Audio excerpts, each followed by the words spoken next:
All right, it's late at night, so I can't do a full, I can't go into the other room because I'll wake people up that would be above, wake my daughter up.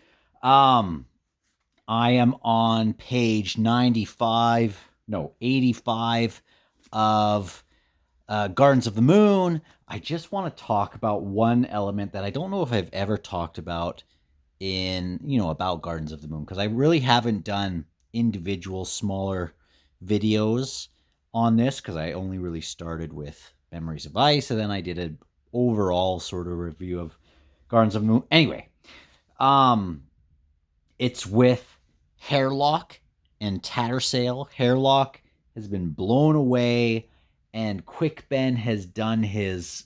They've done the basically the necromancy putting Hairlock's soul into this puppet sort of thing.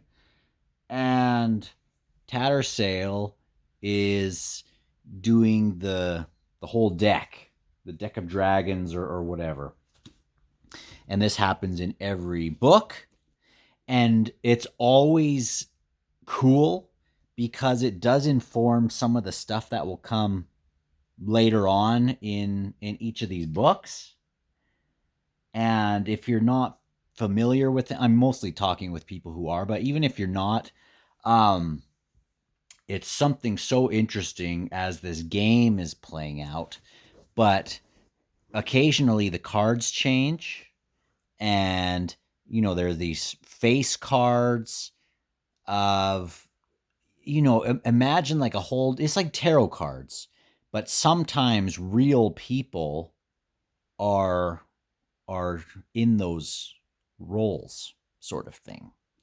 And so this is with Tattersail and Hairlock basically doing the tarot card whatever deck of dragons thing for Gardens of the Moon.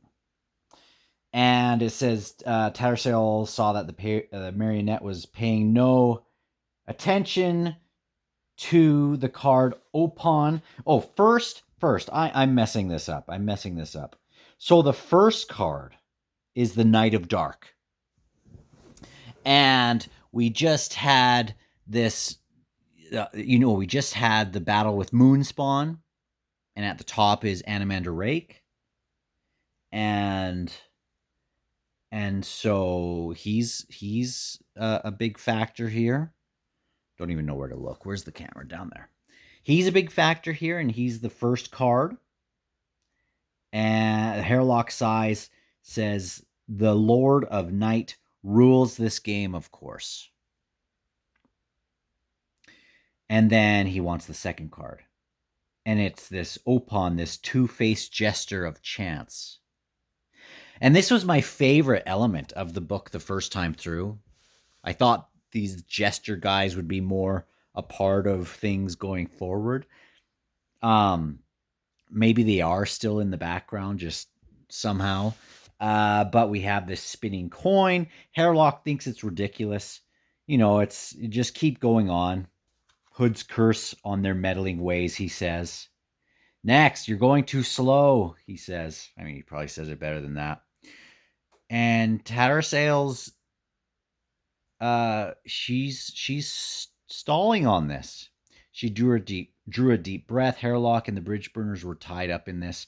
She knew that instinctively, but their own role was as yet undecided.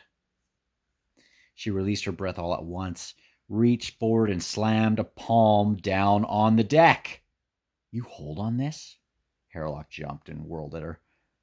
You hold on the fool? The second card? Absurd. Play on, woman. No, I've chosen to hold, and there's nothing you can do about it. I love that. And she asks if he can hear the spinning coin.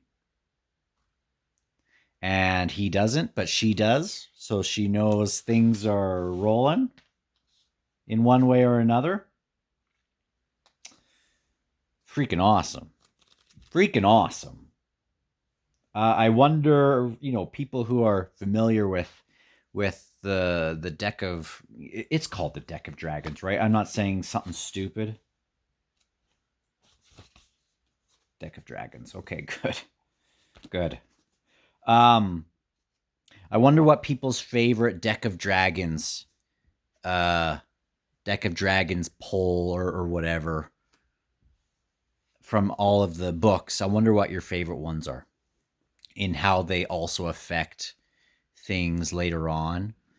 But it's some of my favorite stuff in the series is just this one little thing. So anyway, I'm going to continue reading chapter 3, and I will have more for you. But I wanted to check in with